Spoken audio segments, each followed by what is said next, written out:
Hi lovely people, it's Candy here. Welcome back to my channel. Today I want to do a flip through and a chat about this deck. This is the True Heart Intuitive Tarot by Rachel True. Okay, now I've heard quite a few people talk about the cardstock quality. Mostly for me it's the box. The box just feels like you're going to open it up and you're going to have a ham and pineapple pizza or something. It really does feel like a pizza box, and I've never ever been put off by a box before. For me that just seemed quite, really fussy. But do you know what? This box is awful. I mean, you can see here, look, it catches. You can see the quality. It is a pizza box. So the box is horrific, and it's a two-part box. At least the cards don't disappear. We'll ignore the box or pretend we haven't even seen that. The quality of the cards themselves, I actually don't mind it. It's not super glossy. They don't stick. It's lovely and flexible. Size wise, you can see that they are slightly wider, a tiny fraction longer than a normal size tarot card. I think they shuffle nicely. These are the backs. You've got a wand, you've got a sword, you've got a pentacle there, you've got a cup. Not my favourites. I don't know as the colours of the backs blend. They blend with the pentacles, so the pentacles have got that orange in, but generally it's like a light turquoise yellow deck. So these dark backs for me, yeah, not totally sold on the backs. The book is fantastic. The majors, she spends such a long time on each major. What she does, a high vibe and a low vibe feel for each card. She goes on to describe a personal life story that kind of fits with that energy, and it's really fascinating. She's a great writer. It's lovely to read, and it kind of makes each card's energy more tangible. It puts it in a real life situation. So when we get to the minors, we get a single page for each. All the illustrations in the books are black and white, but that's fine. Again, with the minors, you get a high vibe and a low vibe. Your keywords, you get it in slightly more detail than in the rest of the card, in the rest of the description. Really, what I've noticed is that her high vibe description for each card is very high vibe. Let's take the Three of Swords, like the Three of Swords card. So we all know what the Three of Swords meaning is. It's like the kind of disappointment, your heartbreak, loss, stagnation, pain. You've got all this in the low vibe keywords. But then she also says it also means release, closure, new love, moving on, renewal, recovery and healing. Some of these high vibe definitions, I can't make up my mind whether she's opened the card up for me or whether she is putting on the card something that it doesn't represent. She's adding an energy in. So it's only on some cards, but that's something that I've come across, like moving on, new love and healing. The Three of Swords doesn't mean that yet. We're not at that place yet, but she's saying that this is the high vibe of it. So I don't know, I suppose that's up for personal interpretation, but that's something I've noted in general about the deck. It's beautifully done. So you've got a backstory about her and getting into the tarot, numbers in tarot. She explains the four suits. She explains the court cards, general introduction. Then you've got some spreads. So you've got your basic 3 cards, your Celtic cross and your Mother Piece spread. Now this was fascinating. I don't have the Mother Piece tarot. So to see this 11 card Mother Piece spread, I found really interesting. I've not done it yet, but I'm going to.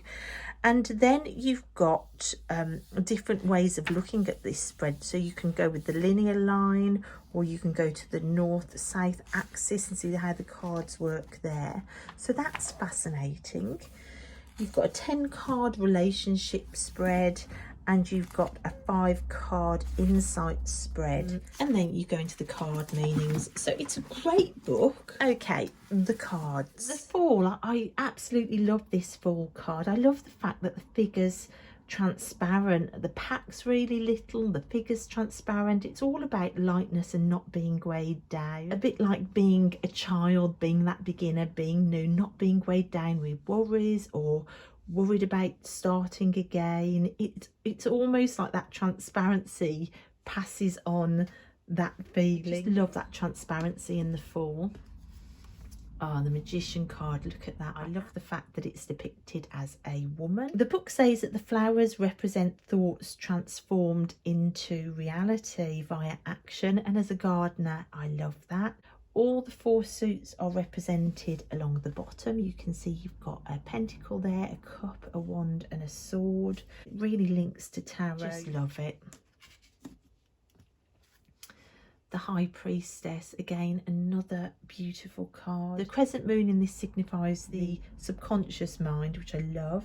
And in the book, she compares the High Priestess to Doctor Who as the ultimate Time Lord, knowing all about past, present and future, and can discern when to announce their arrival and display their particular skill set.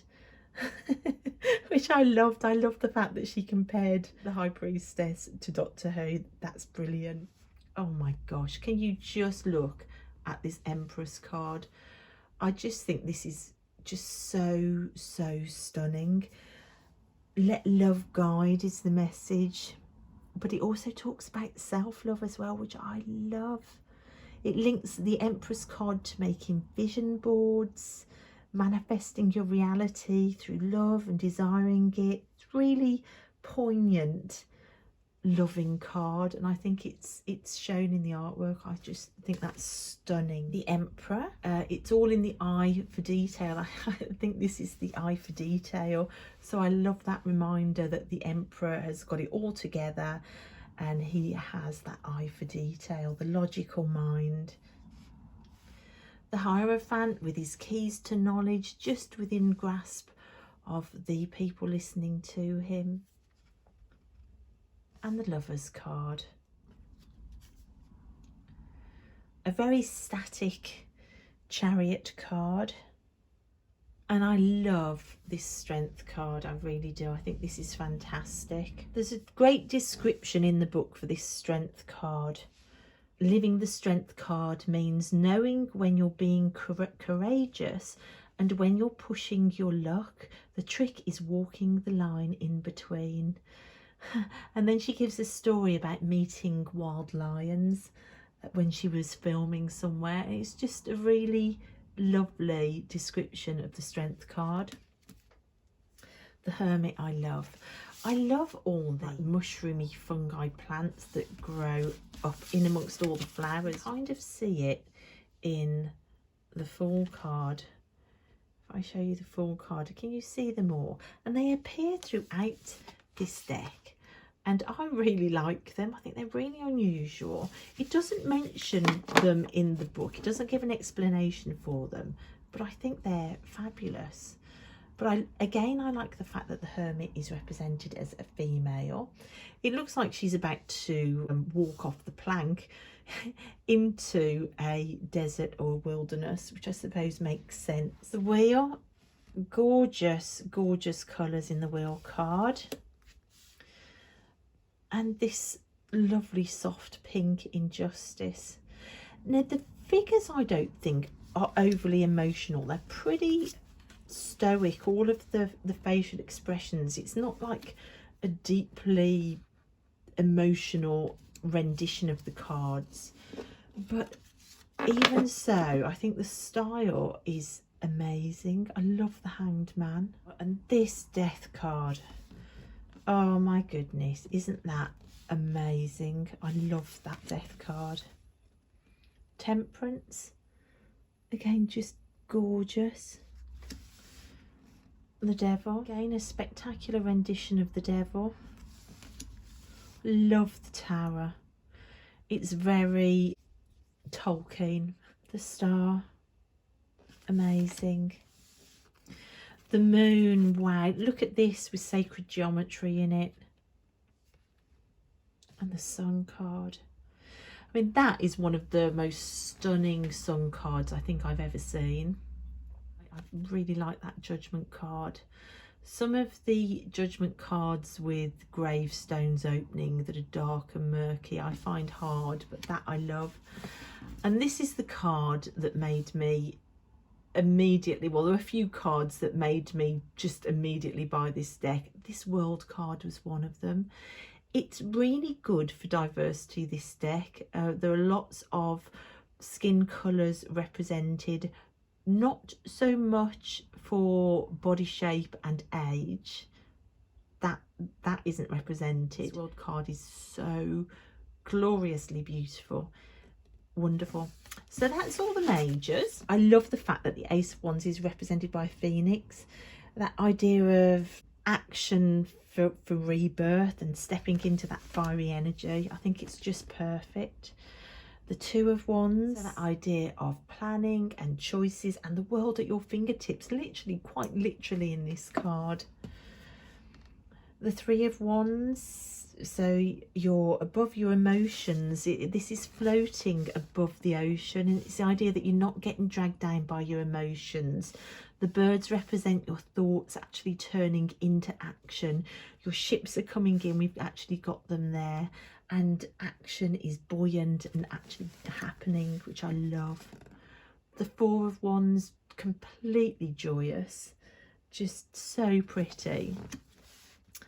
The Five of Wands, I love this. That idea of rising above the fray to tap into your own personal power. She talks about in the book showing people who you are and putting your energy towards your own personal power. And because a lot of Five of Wands battles are inside your own head, I just think that's just such a brilliant depiction of the Five of Wands.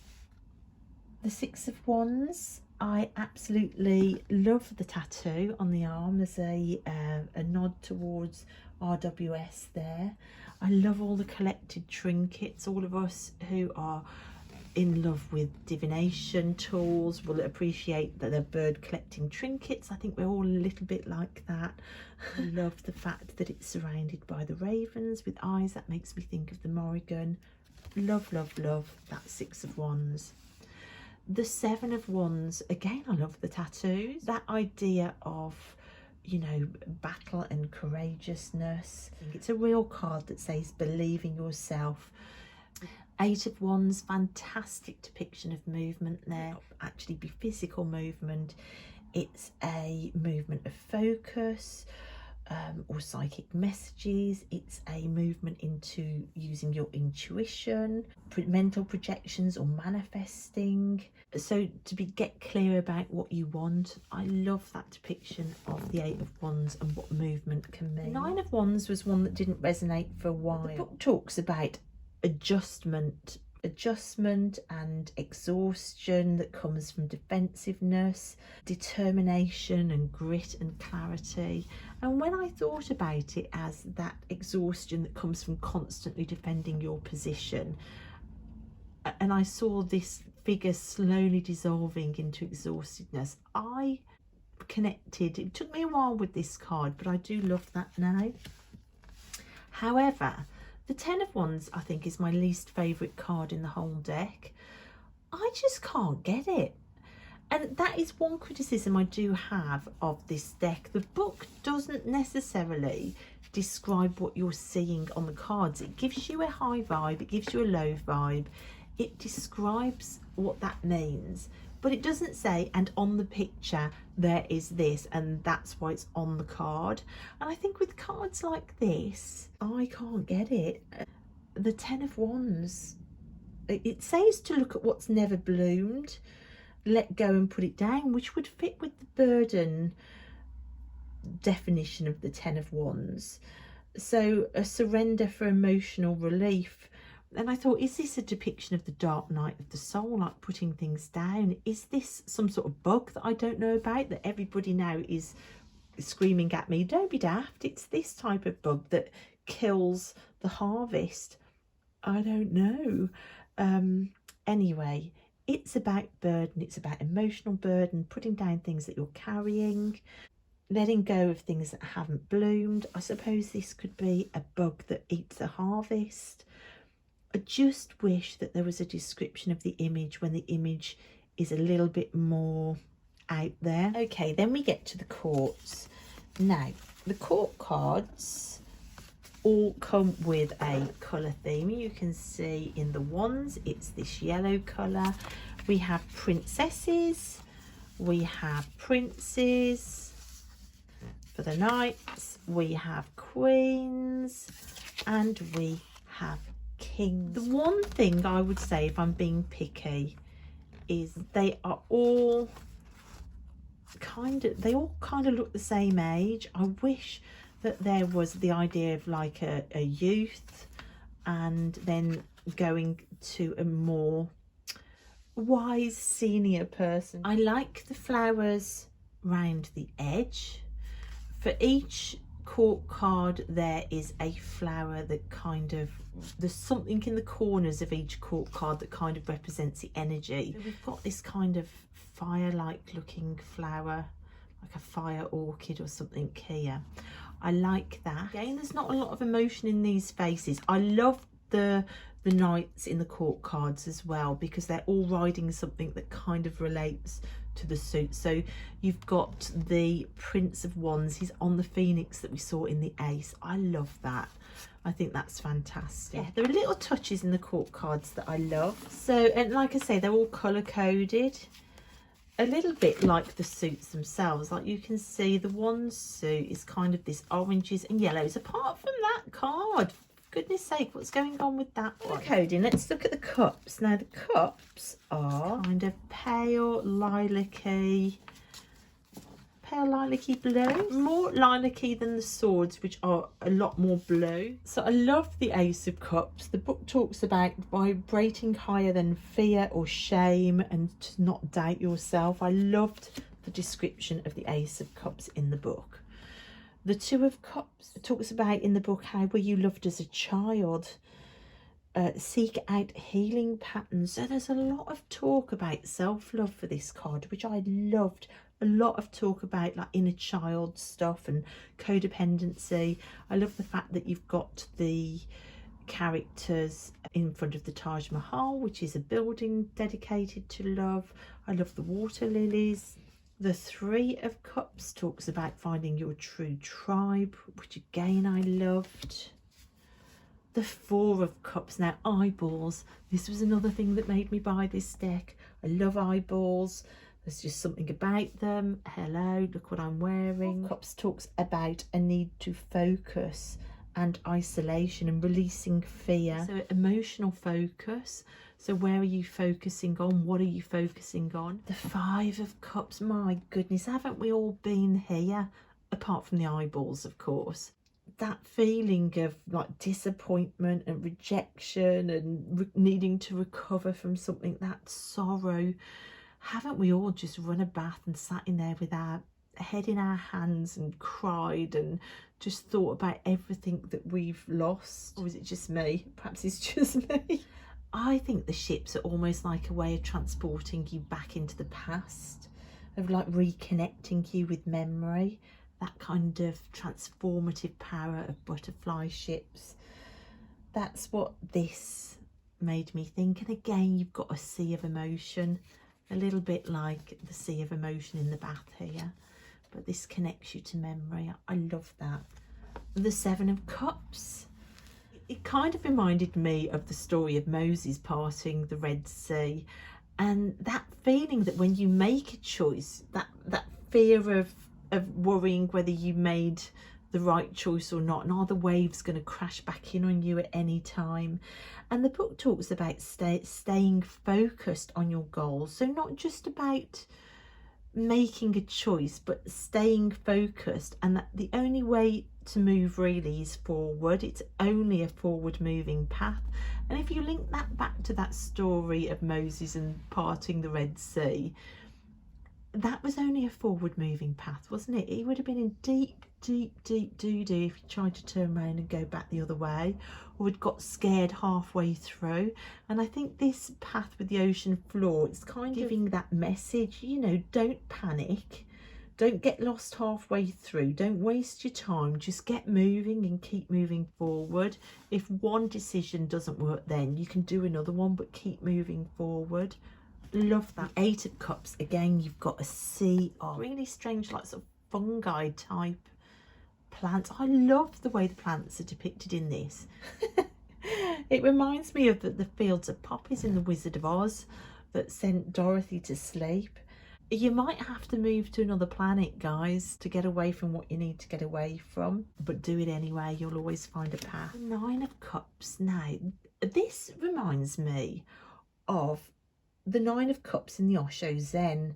The book talks about it's being joyful, but don't get complacent or smug. And I think all your cups lined up in a row, you could get really complacent and lost in this sunny position. And I think that's why the archway is there.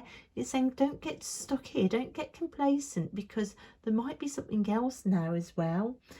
And like her beachy feel and the fact it looks like a bath towel, it does remind me of the message and the card in the Osho Zen. Okay, I couldn't resist. I had to get the Osho Zen card out to show you what I mean. So the Nine of Cups in the Osho Zen is laziness, which talks about not getting complacent, basically, just because you've got the wish card.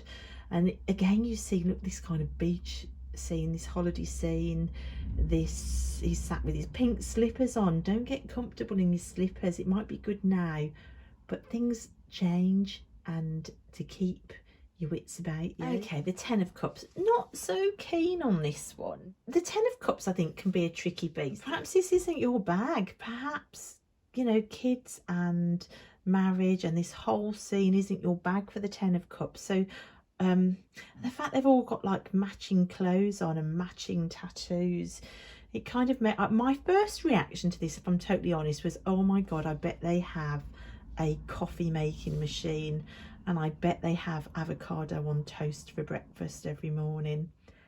That's my first impression of this card. So it's a bit of a hipster card, I think. Happily married, heterosexual bliss. Yeah, not my favourite. I wish there was slightly more out there interpretation of the Ten of Cups. Then we get to the court cards for the cups. I love these court cards, and if anybody knows me, can anybody spot why I love these court cards? Look, an octopus. There's an octopus in here.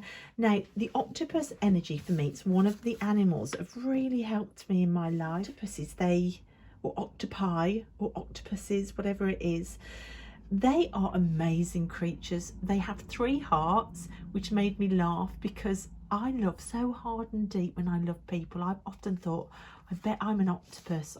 Feel like I've got 3 hearts, and it's a good job because I've had my heart really broken so often. But also they're escape artists. They can escape traumatic events. So that's why I resonate with octopuses. It's my trauma warrior animal. Like, you cut a tentacle off, they'll grow it back. You trap them, they'll slide out of the tiniest gap.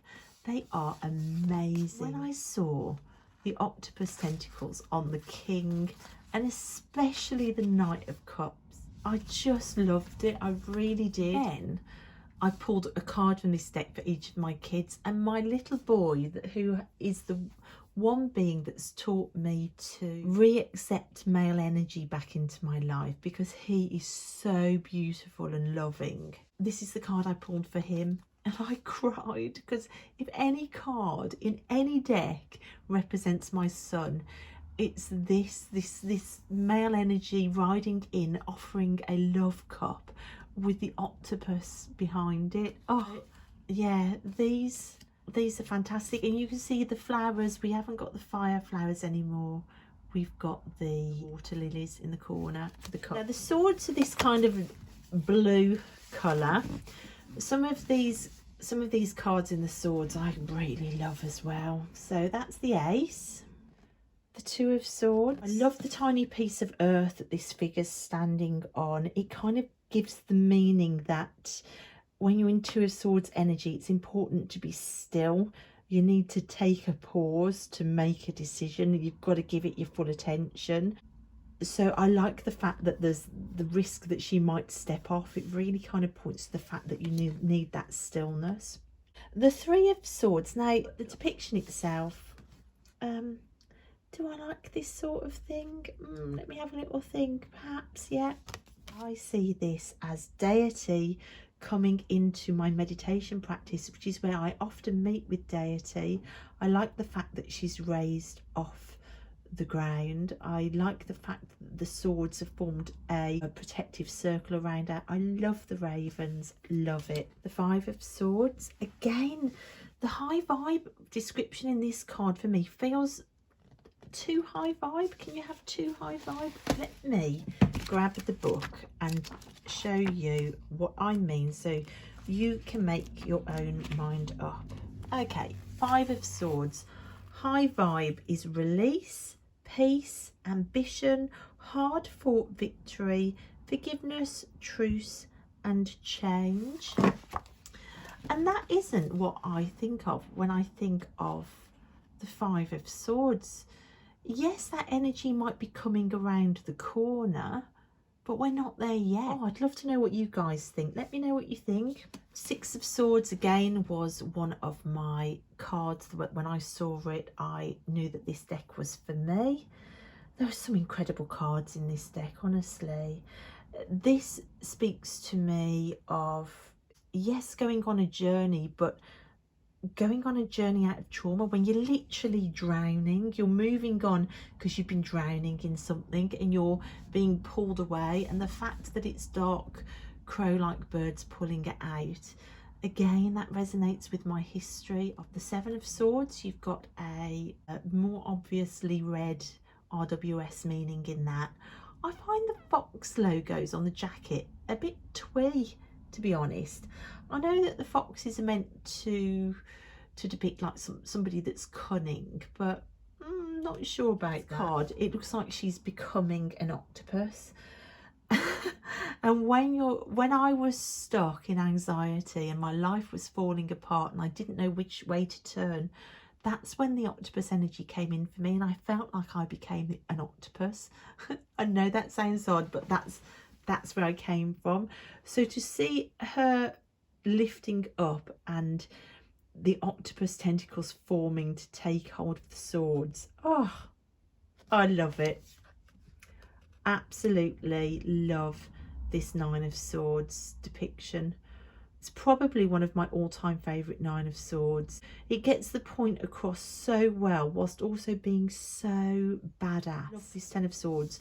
The fact that you've almost become like petrified, turned to stone, and it's like completely obliterated. And then you've got the courts. So you've got the princess, the prince, the queen, and the king.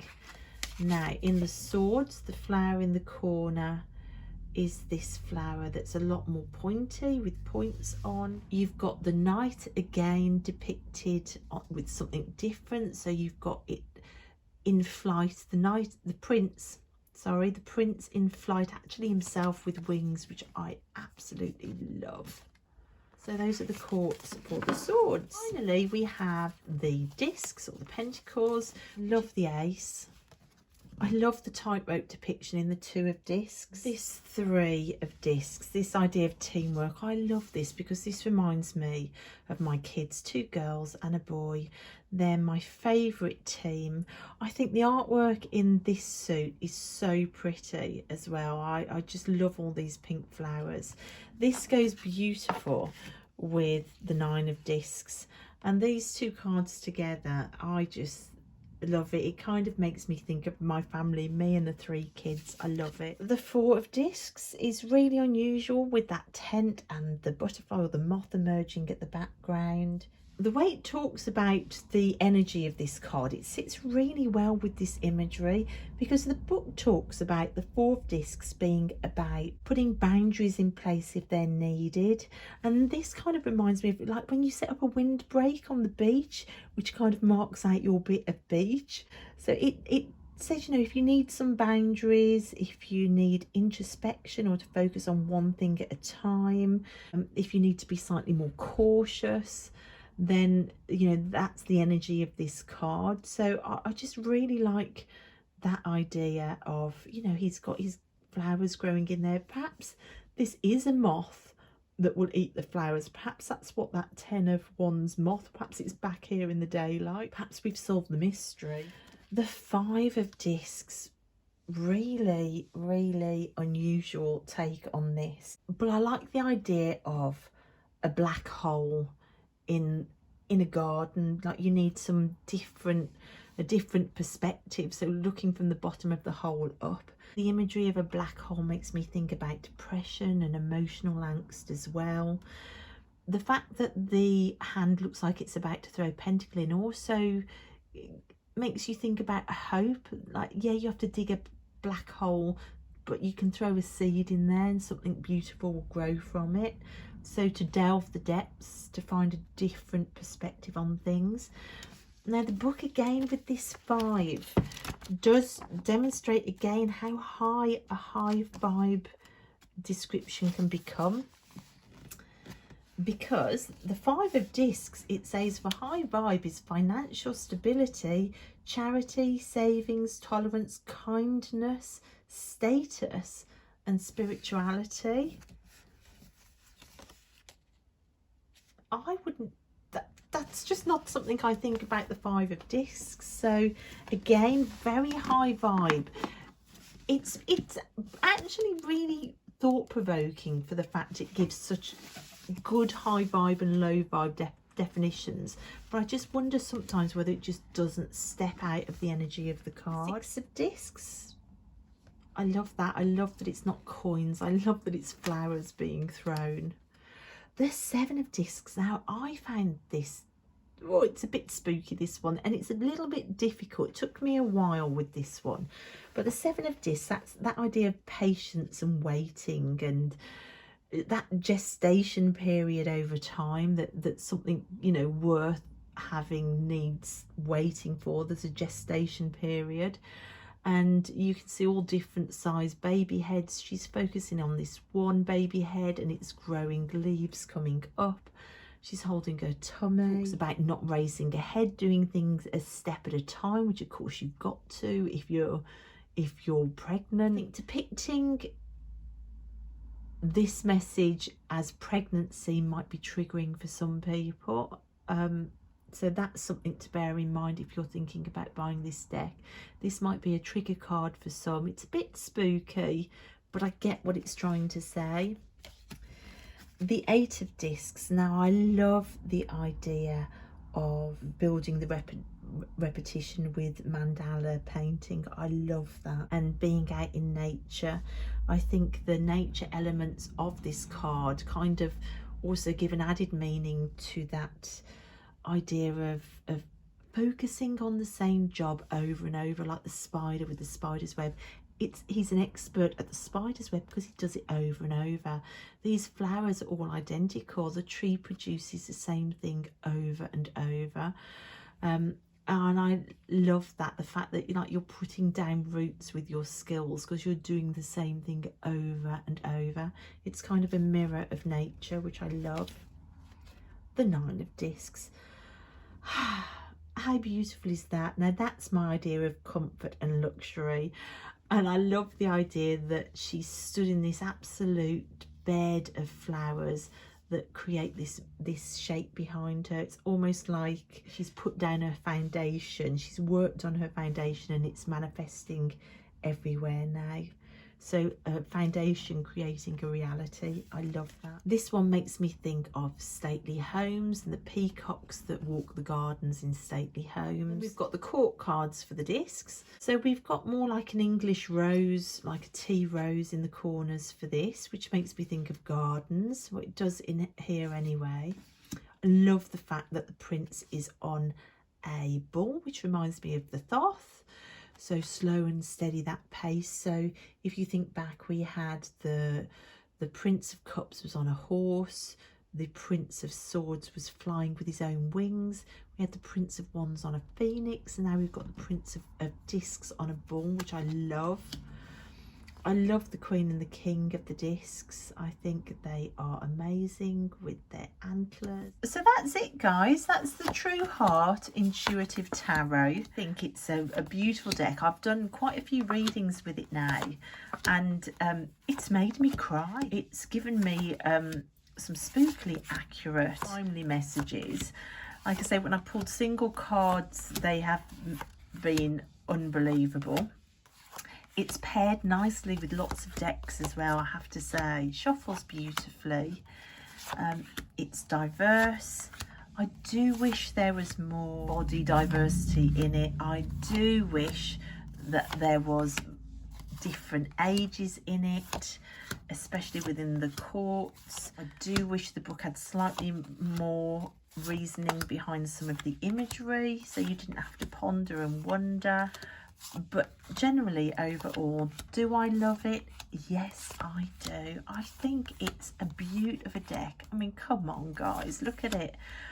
It's so pretty. It's a goodie. I don't think this is going anywhere anytime soon. So I hope you enjoyed that walkthrough. I hope it made sense. That's the True Heart Intuitive Tarot by Rachel True.